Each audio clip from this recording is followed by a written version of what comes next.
Assalamualaikum warahmatullahi wabarakatuh. Apa kabar anak-anak kelas 10? Kali ini channel Bu Nining akan membahas tentang descriptive text. Nah, di dalam chapter ini termasuk dalam chapter 4 yang akan dibahas, yaitu tentang jenis teks atau genre, descriptive dan generic structure dari descriptive teks itu sendiri. Yang kedua nanti akan dibahas grammar tentang noun phrase. Oke, next. Di sini Bu Nining sebutkan the purpose of descriptive text, yaitu otomatis to describe, ya, untuk menggambarkan the particular object, ya, untuk menggambarkan objek tertentu dengan describing, dengan menggambarkan, menjelaskan its or her specific features. Jadi specific featuresnya apa? Digambarkan to help the readers visualize what a person, an animal, or a thing is like. Seperti apa? Jadi nanti kalian ingin menggambarkan apa? A person boleh, orang. An animal boleh, a thing boleh, tempat juga boleh, apapun boleh. Jadi tujuannya descriptive text itu menggambarkan objek tertentu dengan menggambarkan featuresnya, ciri-cirinya, ya. Nah, di sini the generic structure of the descriptive text, yaitu kalau yang lengkap itu ada an opening paragraph. Opening paragraph itu di situ ada pastinya ada topic sentence that introduce the object going to be described. Nah, di sini namanya identification, diidentifikasi. Topik sentence-nya apa? Diperkenalkan dulu. Misalnya kamu ingin menggambarkan tentang place, tempat, Tanjung Lesung. Nah, kamu identifikasi dulu, perkenalkan topik sentence-nya Tanjung Lesung. Misalnya, Tanjung Lesung itu apa? Pantai kah? Jungle kah? Atau apapun misalnya. Jadi orang tahu, oh ini authornya mau ngebahas tentang Tanjung Lesung, yaitu misalnya beach, ya. Terus letaknya di mana dulu. Jadi orang tahu, itu namanya identification-nya. Di situ ada topik sentence-nya, topik yang akan dibicarakan, disebutkan dulu, diidentifikasi dulu. Nah, biasanya identification itu ada di awal paragraf. Setelah itu, body atau supporting paragraph di tengah-tengahnya. Jadi supporting paragraph itu bisa terdiri dari lebih dari satu paragraf. Tergantung kamu mau mendeskripsikannya banyak atau sedikit. Kalau banyak tentunya bisa berparagraf-paragraf. Jadi di body atau supporting paragraph itu isinya the specific karakteristik yang spesifik dari objek yang akan dibicarakan. Nah, itu disebutnya namanya description. Jadi generic structure-nya itu identification dengan description. Kalau sudah diidentifikasi objeknya, biasanya topiknya apa misalnya. Misalnya kamu ingin membicarakan orang tentunya orang yang sudah terkenal, ya. Contoh misalnya Bapak B.J. Habibie. Nah, diidentifikasi dulu, diperkenalkan dulu. Misalnya he is B.J. Habibie. Dia seorang profesor dari Indonesia, silakan. Nah, nanti pas di body-nya silakan di-describe lebih lanjut tentang fisiknya, ciri fisiknya misalnya, cara bicaranya, terus misalnya profesinya misalnya, dia adalah seorang expert dalam hal apa misalnya. Nah, di deskripsi lebih lanjut silahkan mau fisik, mau profesi pekerjaannya, mau pencapaiannya, dia sudah bergelar ini, pinter itu dan sebagainya. Nah, silakan. Jadi mungkin ciri-ciri fisiknya dibagi-bagi, fisik satu paragraf atau dua paragraf, profesi satu paragraf atau dua paragraf. Jadi nanti supporting paragrafnya itu bisa banyak, ya. Itu isinya description tentang ya objek yang akan kita bicarakan. Ya, tentunya di situ kamu boleh ciri fisik, boleh profesi dan lain-lain. Nah, closing, kalaupun ada closing paragraf itu biasanya isinya conclusion. Conclusion itu kesimpulan. Nah, kalaupun ada closing paragraf, intinya di dalam descriptive text itu harus ada satu identification, dengan kedua ya description itu sendiri, ya mendescribe objeknya tentunya. Next. Nah, ini saya kasih contoh. Contoh ini saya ambil dari buku pegangan, yaitu Bahasa Inggris kelas 10, page 53, Kementerian Pendidikan dan Kebudayaan Nasional 2012. Nah, dicontoh di buku pegangan itu halaman 53.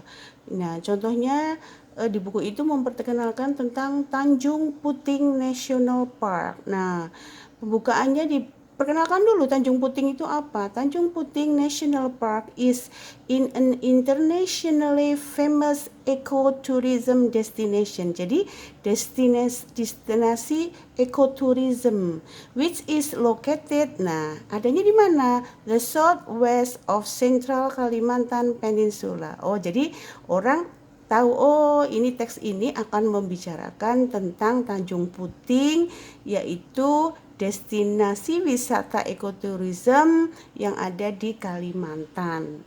Nah, ini lebih lanjut diidentifikasi juga, visitors from foreign countries come to the park because of its amazing nature. Oh, berarti dia terkenal dengan nature-nya ini nanti gitu ya.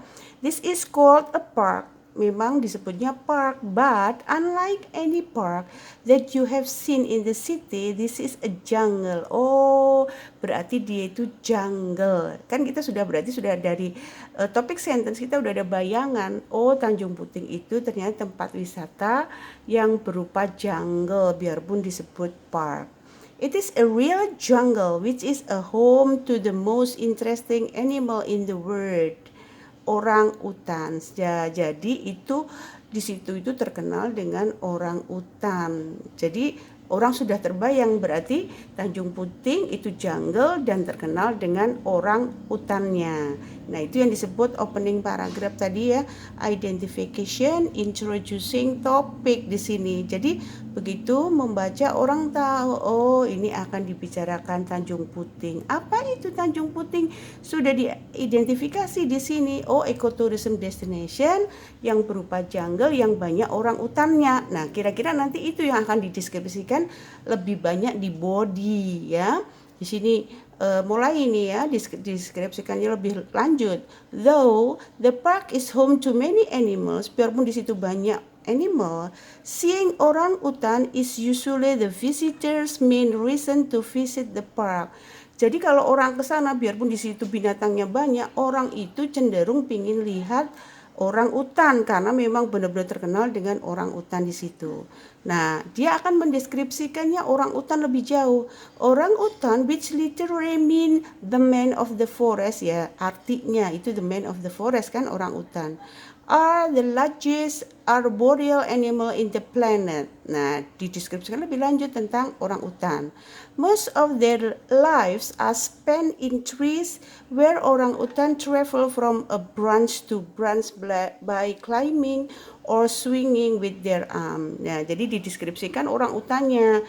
Orang utannya itu artinya tadi apa dan tinggalnya di mana. Dia arboreal animal, terus span-nya di trees, terus dia bisa climbing branch to branch dan swinging, dibilang begitu. Nah, di dalam buku itu ini saya ambil cuma satu paragraf. Di dalam buku itu ada supporting paragrafnya beberapa ya. Di buku itu di halaman 53 itu disebutkan bagaimana caranya melihat orang utan, bagaimana traveling melihat orang utan di jungle itu dengan perahu yang disebut itu berapa hari. Nah, dia di-describe lebih lanjut di situ beberapa paragraf. Cuman di sini yang saya ambil cuman contoh satu paragraf, tapi saya mengambil dari situ sekali lagi halaman 53. Yang terakhir, with such exotic nature. Nah, ini terakhirnya. No wonder many tourists from foreign countries who love ecotourism frequently visit Tanjung Puting Park National Park. Jadi nggak heran dengan nature-nya yang sangat eksotik ya. Jadi banyak turis dari luar itu beberapa kali sudah mengunjungi ke sana. Nah, di sini terus di dalam ini endingnya ya, conclusionnya. Nggak heran lah kalau misalnya banyak turis yang sering berkunjung ke sana. Terus terakhirnya dibilang, what about you? Nah, bagaimana dengan Anda? Seperti itu, seolah-olah mengajak untuk berkunjung ke sana. Nah, itu boleh ditaruh di ending ya sebagai conclusion. Next, tadi Bu Nini sebutkan bahwa di samping jenis teks deskriptif, saya akan di chapter 4 ini yaitu membahas tentang noun phrase. Apa itu noun phrase, Bu? Yaitu kelompok kata benda. Ya, sekali lagi ini disebut phrase, itu kelompok kata. Jadi dia bukan kalimat, hanya sekedar kelompok kata, tapi dalam hal ini kelompok kata benda. Kenapa disebut kelompok kata benda? Karena yang menjadi head atau nanti yang akan dibicarakan adalah kata benda. Ya, sekali lagi bukan kalimat, yang terdiri dari adjektif, kata sifat sebagai modifier untuk keterangan, plus noun sebagai headnya. Noun phrase NP saya sikat berfungsi sebagai subjek atau objek dalam kalimat. Contoh, the beautiful girl. Ini lihat, the beautiful girl. Ini noun phrase. Nah, the ini sebenarnya disebut determiner, ya, penentu. The beautiful, cantik, ini adjektif ya, yang disebut M, modifier. Girl di sini kata bendanya yang menjadi head, yang menjadi kepala dalam noun phrase itu. Kenapa? Inilah yang nanti akan dibicarakan, bukan beautifulnya, tetapi girlnya. Di sini yang kita bicarakan adalah girl. Coba kita lihat dimasukkan dalam kalimat. Tadi kan saya bilang ini bukan kalimat. The beautiful girl itu hanya noun phrase, bukan kalimat. Nah, sekarang Bu Nining akan memasukkan noun phrase tadi ke dalam kalimat. The beautiful girl is my sister. Nah, ini kalimat. Ini kalimat the beautiful girl di sini fungsinya sebagai subjek dalam kalimat. Terus di sini ada to be. Ini kalimat sederhana. Nah, ini baru kalimat. Jadi noun phrase hanya berupa bagian dalam kalimat, bukan kalimat. Itu yang harus Anda pahami. Yang kedua, contohnya, I love the beautiful girl. Nah, I subject, love verb, the beautiful girl noun phrase itu berfungsi sebagai objek dalam kalimat. Perhatikan baik-baik tentang noun phrase ini karena ini tidak mudah. Ya, sekali lagi perhatikan pattern. Ya, pattern ini noun phrase, perhatikan pattern ini karena ini tidak mudah, Anda harus belajarnya berulang-ulang. Ya, karena sekali lagi ini tidak mudah. Next. Seandainya modifier terdiri dari beberapa adjektif. Nah, tadi modifier tadi kadang tidak terdiri dari satu tapi beberapa, ya. Itu yang membuat sulit. Seandainya modifier terdiri dari beberapa adjektif, maka susunan noun phrase sebagai berikut. Pertama, opinion dulu. Kedua, size. Ketiga, age. Keempat, color. Kelima, nationality. Terus material. Nah, yang terakhir tentunya noun sebagai headnya. Contoh, kalau saya mempunyai noun phrase begini, the beautiful little young Indonesian girl. Nah, ini biasanya kalau di dalam exercise suka ada diacak. Nanti kamu disuruh jumble words, kamu disuruh menyusun yang benar. Nah, ini kalau ada banyak modifier, silahkan disusunnya opinion, size, age, color, nationality, material kalau ada semua. Kalau enggak ada semua ya susun seperti seadanya. Jadi saya susun nih, the tadi kan determiner itu paling depan. Determiner itu contohnya the, some itu determiner ya. Beautiful, opinion, O. Little itu size. Young itu age. Ya, kebetulan color enggak ada, ya sudah. Terus Indonesian itu nationality. Ya, material enggak ada, ya sudah. Tidak harus semuanya ada. Tetapi kalau ada beberapa, inilah susunannya yang kalian pahami. Girl di sini headnya ya, yang mau dibicarakan. Jadi gadis Indonesia yang muda, kecil dan cantik, misalnya seperti itu. Nah, next di sini nanti Anda bisa masukkan ke dalam kalimat tadi. Misalnya yang kalimat saya di atas cuma diperpanjang. The beautiful little young Indonesian girl is my sister. Nah, berarti itu kalimat ya. Kalau yang sebagai subjek, kalau misalnya kalimat yang tadi tuh, kalau itu cuma diperpanjang saja nih. Jadi kan tadi ini cuma diperpanjang saja.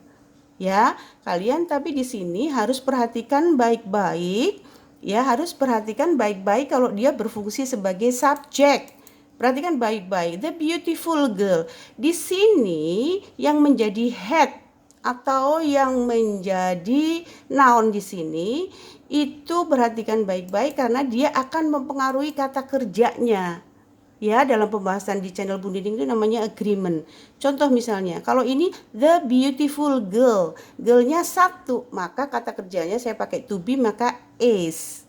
Tetapi kalau the beautiful girls pakai s, maka di sini saya pakai are kalau mau to be ya. Jadi perhatikan baik-baik kata bendanya. Kenapa? Karena memang kata benda itu sendiri yang menjadi kepalanya. Jadi dia mempengaruhi kata kerja sesudah itu kalau dalam kalimat. Tadi kalau diperpanjang tadi ya, contoh tadi yang panjang, tinggal masukkan sama seperti di atasnya. Cuman itu versi panjang saja. Ya, dimasukkan sama contohnya. Nah, sekali lagi anak-anak, saya bilang noun phrase itu tidak mudah. Nanti ada pembahasan yang lebih lengkap di channel saya, S. Martianti, yang berjudul word order. Sekali lagi itu tidak mudah. Jadi Anda harus pahami dulu yang paling simple-simple tadi. Kalau Anda sudah paham dengan yang simple, baru nanti silakan lihat di channel ini yang lebih komplit ya, lebih komplit, lebih banyak tentunya ya, ilmunya ada di sini lebih banyak. Nah, anak-anakku sekalian, ini dilihat exercise-nya. Tentunya sekali lagi kalian harus mereview. Apalagi tadi saya bilang non phrase susah, mereview, silakan review. Kalian juga boleh baca di buku pegangan. Setelah itu exercise-nya 1, make a descriptive text. Give the generic structure of the text. Jadi kalian bikin dulu descriptive text. Mau mendescribe apa silahkan. Mau orang, mau benda, mau apapun. Kasih generic structure-nya. Misalnya tadi awal paragraf, identification-nya. Nah, ini description-nya. Kalau ada ending boleh, tidak juga boleh. Yang penting Anda tahu identification dan description-nya, yaitu generic structure-nya tadi ya. Silahkan bikin yang bagus, boleh. Orang boleh, benda boleh, apapun boleh. Yang kedua, saya ingin kamu membuat make 10 example of noun phrase which consists of more than one modifier. Jadi bikin noun phrase yang mempunyai modifier lebih dari satu. Jadi susunannya tadi susah ya. Ya silakan. Lebih dari satu itu jangan cuma 2 ya, mungkin lebih dari 3. Modifiernya lebih dari 3. Jadi Anda belajar menyusun tadi susunan modifiernya. Terus yang terakhir, setelah bikin noun phrase-nya, then make them into sentence. Jadi bikin kalimatnya. Ya, jadi satu paket sekalian. Setelah kamu bisa membuat modifier, masukkan ke dalam sentences. Masukkan ke dalam sentences itu ada 2. Satu yang berfungsi sebagai subjek, yang kedua yang berfungsi sebagai objek dalam kalimat. Kalimat sederhana saja. Baik anak-anakku sekalian, silakan kalau mau Anda bertanya juga boleh. Semangat ya belajarnya. See you in the next video. Wassalamualaikum warahmatullahi wabarakatuh.